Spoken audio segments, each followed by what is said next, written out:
This week on a brand new Titans All Access, we're celebrating Titans captain and three-time Walter Payton Man of the Year nominee, Jeffery Simmons. He has a heart for people. Plus, we have an exclusive tour of the new Nissan Stadium. We're standing effectively on what will be the future Tennessee Titans locker room. All that and more on Titans All Access.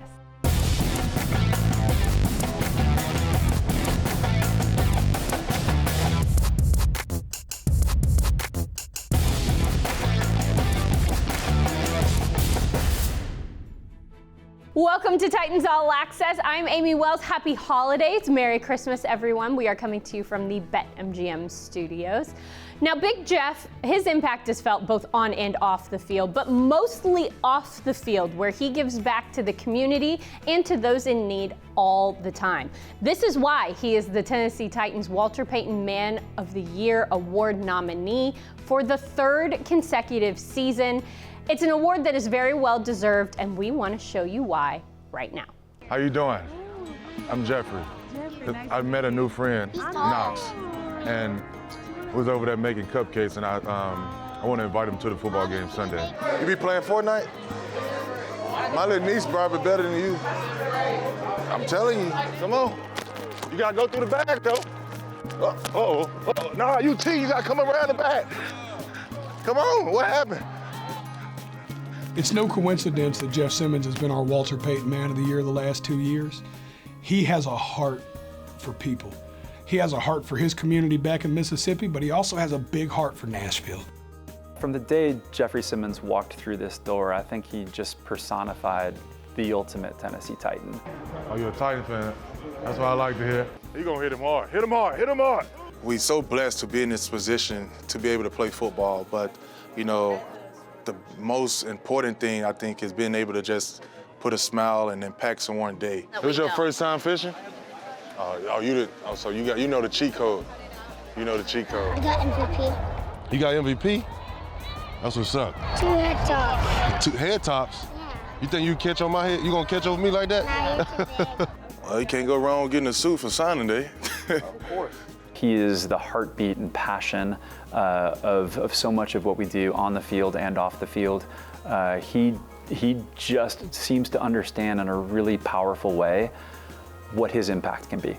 Everyone knows I'm known for making tackles on the field, but you know, today it's not about the field. To me, it's about helping tackle overdose. And I was talking to the young guy, and he was just talking about the street life ain't it, man. I want to change my life, and just to hear that, you know, the decision he made, you know, he know how much it cost him to be in the situation he's in right now, and just to hear him want to change his life, man, that's the reason why I chose to come here. He just is so giving of himself and uses his leadership in really powerful ways in our building and outside of our building. He's a kid, man. He's 16, bro. You shouldn't have to carry no damn man. Surround yourself with good people, man. Just being able to to have them conversation, you know, I know that means a lot to them, and you know, I'm sure that a lot of opportunity to sit and talk to an NFL player don't really come across their table.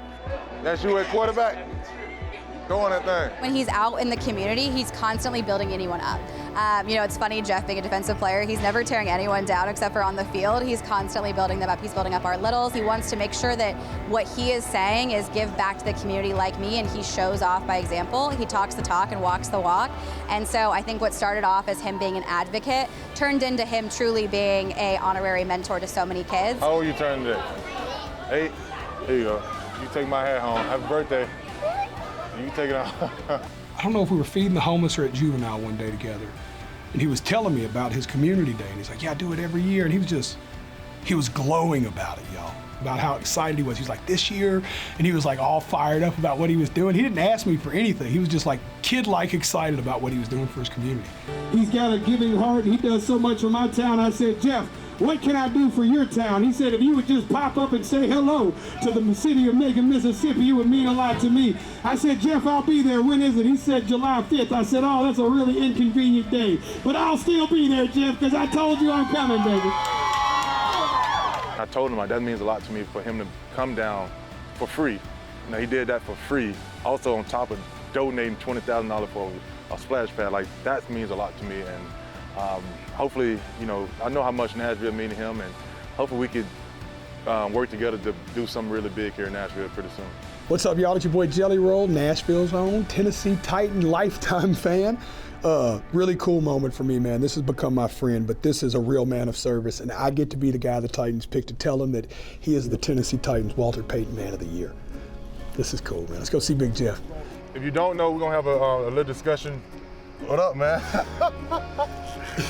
What up? What are you doing, big dog? Hey, got these kids. How y'all here, man. doing? Hanging out with Jeff Simmons? How cool is this? Jeff, I came to tell you, first of all, thank you for doing this like you always do for the city. You are the face of this franchise. Your heart is so big. I seen that when I came down to Macon, Mississippi and met your family and seen how much you've done for that little community you're from. And I know how much you do in this city, and you don't ask for pictures for it. You don't tell people you do it. You just quietly go and move. And I get to be the one to tell you in front of all these people that you are the Walter Payton Man of the Year for 3 years in a row. Damn. You earned this more than anybody I've ever seen. I need you to make history, and we need this to be the first year that a Tennessee Titan player finally get what they deserve, and you win that thing league-wide, baby. We're cheering for you, Jeff. Appreciate Nobody deserves this more than you, baby. Appreciate you. Nobody. A kid from nowhere in Mississippi, baby, and you give back. Appreciate it. You back that, Jeff. Appreciate You deserve it. this more than anybody, man. We love you, man. Proud of you, dog. Appreciate it. Now we are going to take a break, but when we come back, we're giving you an exclusive tour of the new Nissan Stadium. Stick around. Welcome back to Titans All Access. On February 29th, 2024, the Tennessee Titans broke ground on what will become the new Nissan Stadium. Since then, the building has continued to take shape as we get closer to the grand opening in 2027. Our own Taylor Zarzour went on a tour of the construction with Titans President and CEO Burke Nihill, and that's all in this edition of Beyond the Pads presented by Nissan. This is Nissan Stadium, home of the Tennessee Titans and the city of Nashville for almost 30 years. And this is now Nissan Stadium, the future home of the Tennessee Titans.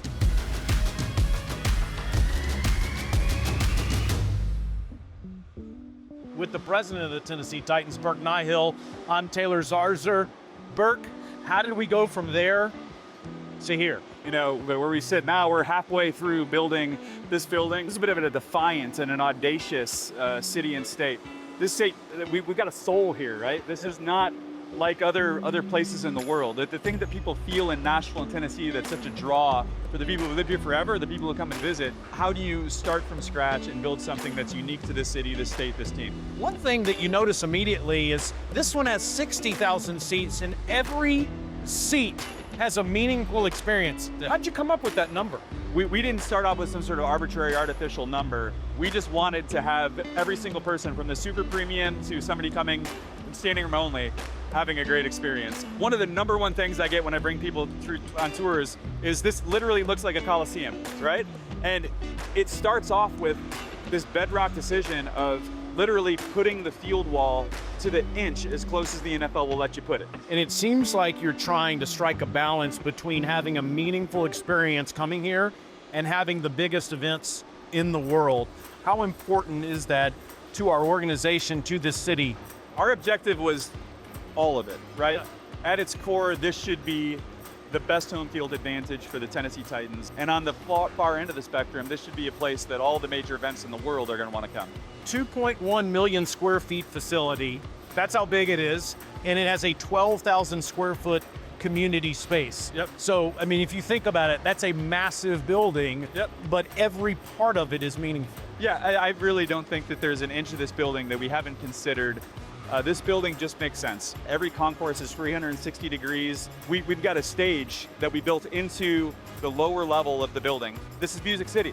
And if Music City is going to have a stage, it's have a stage in a really prominent place. Behind that stage, we built a green room that I think will be the best green room in the world. This indoor facility is going to have beautiful skyline views. This indoor facility is going to be a part of a neighborhood that's going to be, I think, one of the best places, not just in our town, but in the world. So we built these terraces and rooftops at every level that we could figure to add them so that people on the inside can have that outdoor experience. There's going to be 16 feet of LED that connects all three of those giant boards all around the entire building. this needs to be the best fan experience in the NFL. If you get a fresh start, you can't miss anything.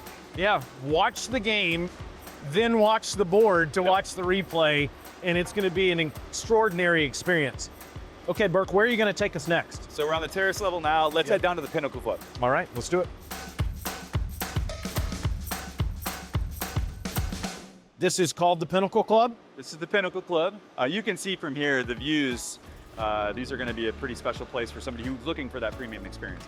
The other thing I wanted you to show us from this angle here, Burke, is there's going to be a roof that goes on top of this facility, an ETFE roof. Yeah. What does that mean? But basically that means it's a translucent pillow.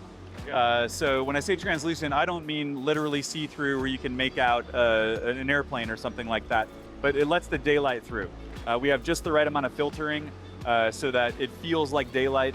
It is going to cover almost every seat in this facility. And so you just get a sense of how outdoors this building is going to feel despite being indoors. There are Tennesseans that are working throughout this facility right now. The Tennessee Builders Alliance is here. The Metro Business Assistance Office is here. Tennesseans are building Nissan Stadium. How important was that? We wanted this building to be built for Tennessee, by Tennessee, and there are 1,600 people on site today. Just stop and think, 1,600 people are going home, buying their groceries, paying the rent, paying their mortgages through work on this site. And we even have a workforce development trailer where people can show up without any construction skills, spend 5-6 weeks learning trades, and then apply for jobs on the site. And we have several people who've actually done just that, gone from being unemployed to getting skilled and finding jobs that after this project will serve them well. And one of the things that I just get so inspired by is thinking how many people in Tennessee are going to be able to drive by this building with their grandkids and say, that's grandma's building, that's grandpa's building. That fires you up right there. I appreciate you sharing that story. Okay, last spot, we're going to the field. You ready? Do it. All right. So this is the field right behind us, and it leads to a special place right in front of us. Yeah, we're standing effectively on what will be the future Tennessee Titans locker room. We had two major stakeholders in all the decisions we tried to make in this facility, and one was our players and one was our fans. And from a player perspective, we tried to interrogate every step of their journey. So on the other side of this wall over there, we've got 200 underground parking spaces so the players can pull underneath the facility, and they're 20-25 paces away from the locker room. The locker room, the trainers area, the family areas are all 50 to 100% bigger than the current stadium, and making this a space that avoids every distraction, has every need met so that they can just be out and ready to play football. Last thing I have to ask you about is how you, Burke Nihill, the president of the Titans, have given your professional life to this in recent years. And it's not just you alone. You're in a foxhole with some coworkers that truly believed in this. Why was it important to have a championship facility and to put a championship team in it? I zoned out a little bit when you were talking, trying not to get emotional, because there has been so much, not just that my family has invested in the time required to make this reality, but I mean, not even hundreds. I would say there's 1,000+ people who've had some sort of role in kind of putting their toes on the line and believing in this and making it happen. And this building and getting to this place is a love letter to Titans fans. It's a love letter to the city and to Tennesseans. This building 50 years from now, I think, is going to have just millions of memories for individual families that have been created here. Millions of things that have just helped to define the next chapter of this city will have happened here. This facility on the other side, the current Nissan Stadium, has been a massive economic boon to the city. It's not just the hotel owners, it's not just the restaurant owners, it's the people who work at those places. It's the bus drivers who get people around town. It's a privilege to be able to have worked on this. And to your point, the team as a whole, this is a part of the vision.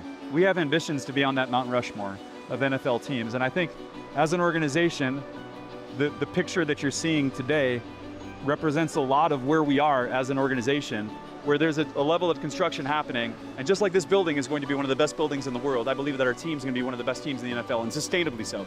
This building is going to represent the organization as a whole. We are going to be a special NFL franchise, not just a NFL franchise. We owe that to Nashville, we owe that to Tennessee, we owe that to Titans fans.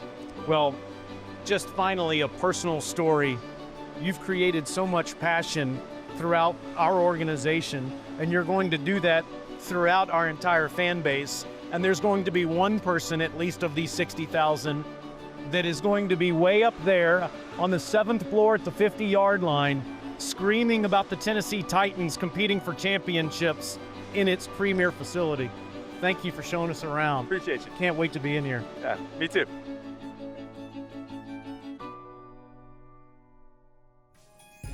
After the break, the final ring beam of the new Nissan Stadium is put in place. We'll take you to the ceremony next. Titans All Access is back. I'm Amy Wells. The final steel ring beam was set into place at the new Nissan Stadium, and here are all the highlights from the topping out ceremony. Hey Titans fans, this is Kellen DeCourcy, project executive with the Tennessee Titans, and we're here at the topping out ceremony where we're placing the last steel beam on the new Nissan Stadium. Everyone's familiar with the groundbreaking ceremony and the ribbon cutting ceremony, but in between, we celebrate the last piece of the structure getting placed at the top of the building. This celebration of a topping out with a cedar tree goes back to Scandinavian roots. All buildings and structures were made out of wood, and it was a way to honor the forest with putting a new tree on top and then replanting it. It's been celebrated literally for centuries. On average, we have 1,700 workers every single day working very, very hard, and they take such great pride in the workmanship. As we pause and celebrate placing this last beam right now to top out the structure, we continue to celebrate the workers. It's more than just a building. It's a promise to our fans. It's a gathering place for our community, and it's a big part of the future of Nashville. Up next, Taylor Zarzour goes inside the Titans' big-time play with the latest edition of Film Review. We're back with more Titans All Access, and our very own Taylor Zarzour is at the telestrator. He's breaking down one of our big plays from this past Sunday. That's all happening in this edition of Film Review presented by Copilot plus PC. Coach, let's press play here. Tell us about this tackle for loss in the end zone with Big Jeff getting that safety. Run that back, Taylor. Let's take a look at let's look at it from the end zone. Stop it, slow-mo it. I know you can slow-mo it. I've been on this thing before. What we're looking at here, this is, first of all, they're trying to run an inside zone. They're running an inside zone here, and with an inside zone, they're trying to get a double bump. But it's a big problem for them because they're trying to double bump. They should not ever have tried to get up to this level. See how he's trying to work up, this guard's trying to work up to this level? Big, big mistake. You've got two over here, you've got 3-on-2 over here. They should never, ever try to do this. They got to secure this guy first. Run it back again. Okay. Well, I'm going to show you one more look here, Coach, here from the end zone. If you're, just say if you're Kansas City, Taylor, you've watched a lot of ball. Yeah. The dude on the, and you're backed up this close to the goal line, the dude you've got to handle first is who? Jeffery Simmons. Mm-hmm. You've got to handle first. They were too worried about bumping up to that second level and getting a second level run. They had no chance. His get-offs, I mean, when we're doing the ball game, you and I sit up there and look at each other, his get-offs this year have been outstanding. Now, he's got a tell. He's got a quick tell if he'll take it back. Okay. Okay, let's run it back and just stop it, right? Oh, stop it right there. Okay, very, very, very, very quickly, he was on their snap count. He was on their snap count. He knows when they're down here this close, they're going on first sound. They're going on first sound. They're not going to wait to hold the football. He was out so quick. Look at 1, 2, 3 on 2, and they let Jeffery Simmons go. Big mistake. Big mistake, and it led to his first ever safety in the National Football League. That's hard for me to believe that that's his first ever safety. Had a touchdown last week. But it was great because I got a chance to say hell yeah on the air. Yeah, he did. Next week on Titans All Access, we're taking you behind the scenes for an inside look at the crew that keeps the players and coaches game day ready. Don't miss our spotlight on the Titans equipment team on the next Titans All Access. So it's a shovel pass. It's a Titans touchdown. Versus me. He's out the gate. That is a Titans touchdown. Pressure. They got it. That is a safety. Okay. Welcome back to Titans All Access. I'm Jules Veliquette with your 4 Things to Know, presented by SeatGeek. Number 1, this Sunday, the Titans take on the New Orleans Saints for the final home game of the season. Next year is bittersweet as it'll be the 28th and final season that the Titans play in the current Nissan Stadium before moving over to the brand new Nissan Stadium. Number 2, former Titans punter Brett Kern will be the legend of the game on Sunday. Be sure to check out our Where Are They Now series on Titans YouTube channel to see how Brett is staying busy coaching high school football in the Nashville area. Number 3, next year there are already a ton of exciting concerts planned at Nissan Stadium. We've got the CMA Fest, Ed Sheeran, country music icon Alan Jackson, My Chemical Romance, and Foo Fighters to all rock out Music City this upcoming year. Be sure to check out nissanstadium.com for more upcoming events. And number 4, for all your holiday travel, be sure to listen to the OTP to catch up on the latest Titans news. Never miss an episode by downloading and subscribing anywhere you listen to your podcasts. Those are your 4 Things to Know. We'll see you on Sunday. The Titans take on the Saints in their final home game of the regular season. Kickoff for that game is at noon, and Titans Countdown goes on the air at 11 a.m. Central Time. Be sure to check it out. For Taylor Zarzer and Jules Veliquette, I'm Amy Wells. Thanks for watching this edition of Titans All Access. We'll see you in 2026.